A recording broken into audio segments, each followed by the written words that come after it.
In C++, you can overload all the different operators. We've already looked at overloading the assignment operator, but you can also overload addition, the plus operator, the less than, the greater than, the less than or equal to.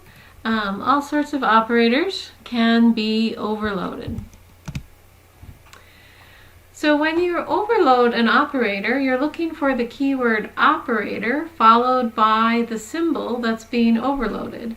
So operator equal overloads the assignment operator. Operator plus overloads the plus operator.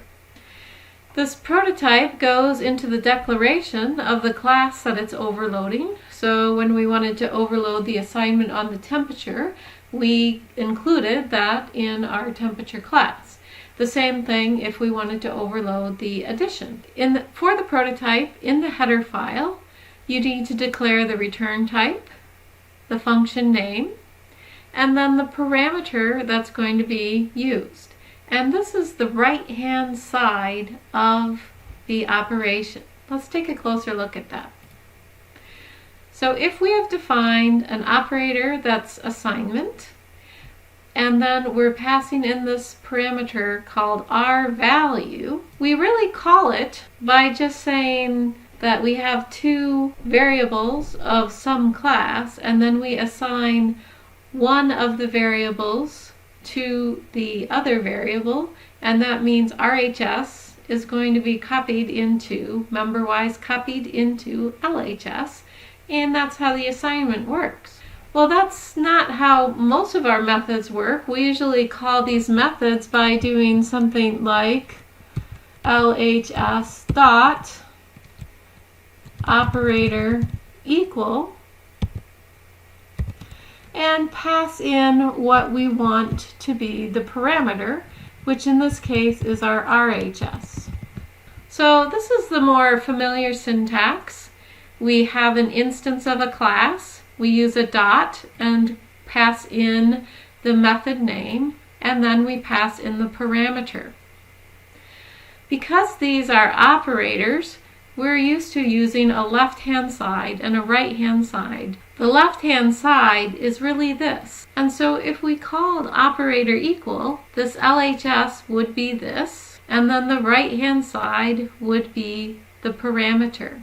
And so that's exactly how it works inside that definition of an operator equal. The left-hand side from the operator that we're using, the assignment operator, the left-hand side is represented by this inside the definition, and the right-hand side is represented by the parameter that is passed in. You really can call it either way, but traditionally, we use a left-hand side and a right-hand side in mathematics, and therefore C++ supports that syntax. So here's another example of that. If we have an object, we can call the operator equal on it, which will do an assignment of that object 2 into object 1, and in order to match mathematical conventions, then we can do an assignment operator with the presumption that the left-hand side is this and the right-hand side is the parameter. Now for assignment, we returned a value, and we saw the goofiness that if we didn't return it by reference, it would make a copy of it.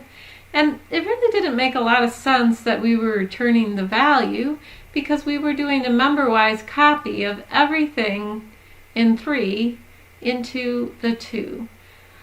Well, in C++, it allows chaining, where you could say object 1 gets assigned object 2, which gets assigned object 3. And what's going to happen there is this assignment is going to occur first.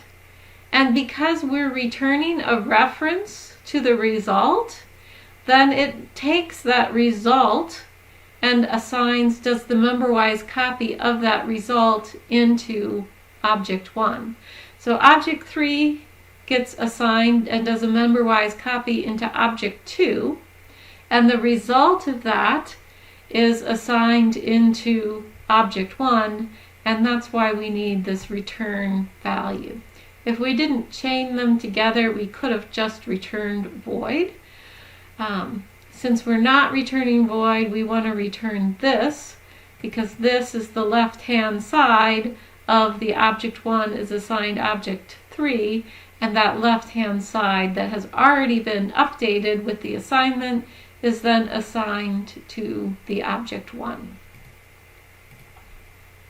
So let's look at another example of object overloading. Let's look at the addition operation, so the plus operator.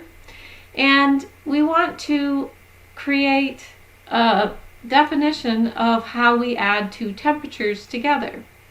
And one way that we could do that is to just sum the values of this and of the parameter that are passed in and create a new temperature object by summing those private data members and then returning the sum.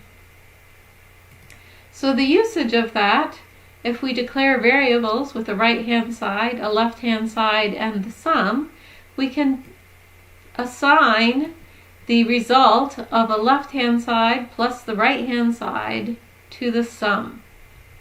Now in this case, it's important to notice that we're not returning the reference.